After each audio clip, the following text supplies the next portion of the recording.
मला प्रश्न विचारायचा आहे. आरती आणि मृण्मयी एकाच गुरुच्या शिष्या तुम्ही. एक आग आणि पाणी म्हणून लांब लांब बसलायत का? म्हणजे आग आणि पाणी एकत्र आलं तर पाण्याचं बाष्पीकरण तरी होतं, नाहीतर आग तरी विझते, म्हणून वेगवेगळ्या बसल्यात? असं नाहीये. मग कसं आहे? वेगळंय. काय? जळाजळी. अच्छा, जळाजळी आहे दोन शिष्यांमध्ये. हो. पण एक लक्षात घे, आगीला फुंकर मारल्यानंतर ती विझते तसं नाही. हा, फुंकर मारल्यानंतर कित्येकदा ती आणखीन जास्त प्रज्वलित होते, हेही लक्षात घे. विझू देऊ नकोस. पण पुष्कर, स्पर्धेसाठी आमची जळाजळी नाहीच आहे. मग आमची जळाजळी वेगळ्या गोष्टीसाठी असते दरवेळेला. प्लीज आपल्यातले पर्सनल प्रॉब्लेम्स लोकांसमोर नको. नाही नाही नाही नाही. ठीक आहे, तर मग आपण पुढच्या परफॉर्मन्ससाठी जोरदार टाळ्यांनी स्वागत करूया.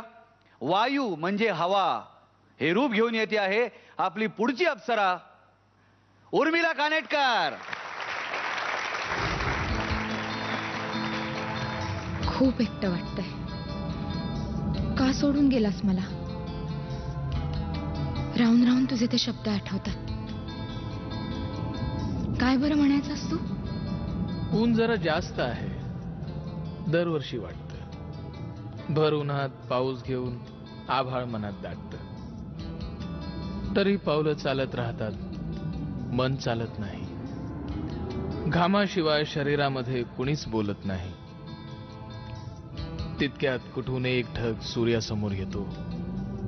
तितक्यात कुठून एक ढग सूर्यासमोर येतो. उन्हामधला काही भाग पंखांखाली घेतो. वारा उन्हाळ मुलासारखा सैरा वैरा पळत राहतो. पाना फुला झाडांवरती छपरावरती चढून पाहतो. दुपार टळून संध्याकाळचा सुरू होतो पुन्हा खेळ. पुन्हा मागून चालत येते गार गार कातर वेळ. चक्क डोळ्यांसमोर ऋतू कूस बदलून घेतो. पावसाआधी ढगांमध्ये कुठून गारवा येतो. गारवा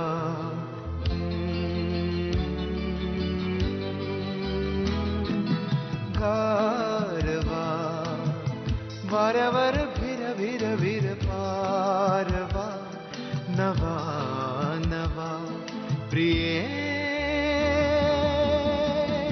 नभा चांदवा. नवा नवा गारवा. असं वाटतंय या असं म्हणतात तू भरून राहिलायस वाऱ्याच्या रूपाने. तुझा श्वास, तुझा स्पर्श, तुझं अस्तित्व, तू तू आणि फक्त तू.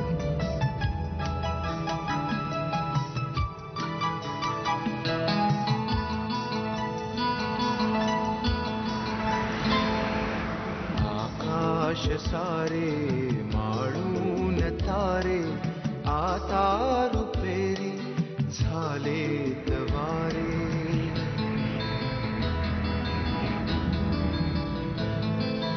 आकाश सारे माळून तारे आता रुपेरी झालेत वारे. अंगभर थर थर थर नाचवा. नवा नवा प्रिये तुझा जसा गोडवा. नवा नवा गारवा गारवा.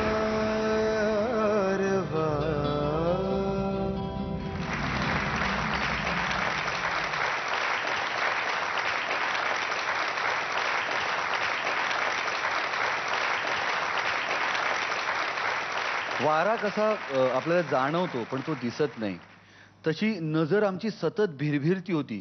तू आत्ता इथे आहेस, आत्ता तिथे आहेस, आत्ता इथे आहेस. आणि भन्नाट परफॉर्मन्स होता, भन्नाट. थँक्यू. तुझ्या गिरक्या वाऱ्यापेक्षा जास्त वेगाने फिरत होत्या असं मला वाटत होतं. माइंड ब्लोईंग, क्या बात है. उर्मिला, मला खूप आवडला परफॉर्मन्स. खूप छान कोरिओग्राफी आणि तू खूप म्हणजे त्याला 100 पेक्षा जास्त पर्सेंटनी न्याय दिला असं वाटतं मला. It was very nice. Very good, very good. मजा आली मला जाम. तुफान होता परफॉर्मन्स. फुलवा नेहमी म्हणते मयूर तुझा दिसायला डान्स खूप छान दिसला, सुंदर दिसला. आज फुलवा तुझा जास्त सुंदर दिसला डान्स. थँक्यू. व्हिज्युअली इतकं सुंदर, जसं पुष्कर म्हणाला चक्र्या खूप छान होत्या उर्मिला. आणि एस्पेशली तू स्मूथली चक्कर घेणार आणि त्याच्यानंतर जम्प घेतल्यास 2. Beautiful. This is only word. Beautiful performance. जाणून घेऊया तुला किती मार्क्स मिळालेले आहेत. दीपाली 10.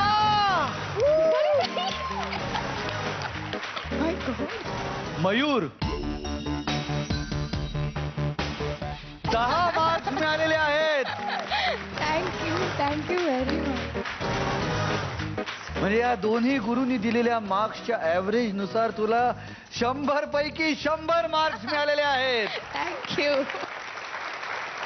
क्या बात आहे. आता जाणून घेऊया आपल्या गेस्ट जज अशोक मामांचं काय मत आहे. फारच छान. ऍक्च्युली परफॉर्मन्स मधून किंवा त्या ऍक्शन मधून जाणवला पाहिजे दुसऱ्याला तो गारवा मला इथे जाणवला. क्षणभर मला थंडी वाजत होती. Thank you very much.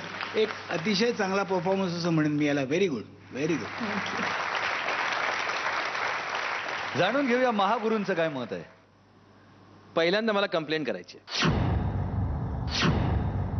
Let me start with a complaint. फुलवा, मला एक गोष्ट नाही आवडली. उर्मिलाचा एवढा मोठा फॅन इथे असताना त्या एवढ्या मोठ्या फॅनची काय गरज होती. उर्मिला, मी तुमचा फॅन होतो आणि जितका होतो त्याहून जास्त झालेलो आहे आता तुमच्या या परफॉर्मन्सने. अतिशय सुरेख. आणि त्याला एक चेरी ऑन द पाय ज्याला आपण म्हणतो, तो म्हणजे तुम्ही वर असताना एक स्पॅनिश गिटारच्या एका स्ट्रोक वरती तुम्ही असं करून बघितलं.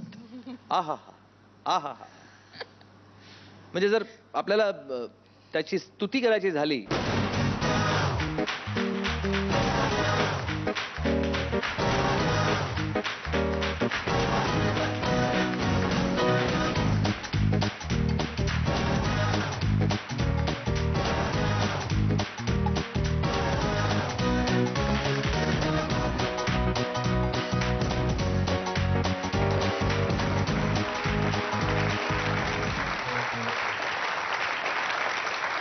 माइंड ब्लोईंग नाही, विंड ब्लोईंग परफॉर्मन्स होता.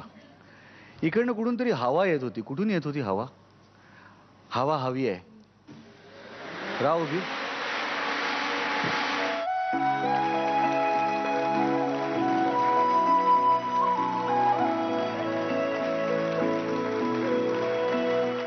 मला टायटॅनिकचा फील घ्यायचा होता तुझ्या बरोबर. क्या बात आहे Urmila. Fantastic. Thank you. Congratulations and all the very best. Ashok मामा, आम्हाला तुमच्याकडनं जाणून घ्यायचंय, तुम्ही नाटक, सिरियल्स आणि सिनेमा या तिन्ही माध्यमातून काम केलेलं आहे. तुम्हाला अत्यंत भावलेलं किंवा ज्याच्यामध्ये तुम्ही मोस्ट कम्फर्टेबल असता असं माध्यम या तिघांपैकी कोणतं. मला ह्या तिन्ही याच्यात वेगळं असं काही वाटत नाही. कारण शेवटी अभिनय हा कुठूनही इकडून तिकडून सारखाच नाही का. तर माध्यमाची त्याला काय आडखाटी असं मला काय वाटत नाही. क्या बात.